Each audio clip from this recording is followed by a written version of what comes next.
పక్షపాతి మా కాంగ్రెస్ ప్రభుత్వం. దానికి నిరసనమే ఈరోజు మా గౌరవ ముఖ్యమంత్రి గారు రేవంత్ రెడ్డి గారు కాంగ్రెస్ ప్రభుత్వం ఈరోజు కనీస వేతనాలను భారీగా పెంచడం జరిగింది. ఇది కార్మిక వర్గానికి చాలా మంచి దీపిక అభివృద్ధి. గతంలో కాంగ్రెస్ ప్రభుత్వం ఇచ్చిన హామీని తప్పకుండా నిలబెట్టుకుంది.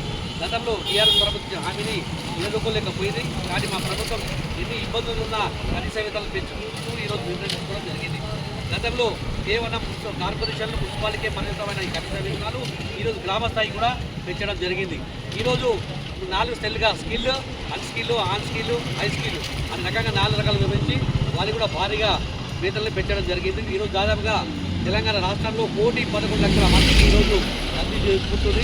ఈ నిర్ణయం చేసిన రేవంత్ రెడ్డి గారికి, అదేవిధంగా కార్మిక శాఖ మంత్రి ఈరోజు మా వెంకటస్వామి గారికి, అదేవిధంగా మా మైనాపల్లి రోహిత్ గారికి, ఈరోజు గణపురం మండల శాఖ కిరణ్ గౌడ్, అదేవిధంగా మా జిల్లా పార్టీ యువజన అధ్యక్షుడు పరశురామ్ గౌడ్, అదేవిధంగా అనేక సర్పంచ్ ఆధ్వర్యంలో ఈరోజు పాలాభిషేకం చేయడం జరిగింది.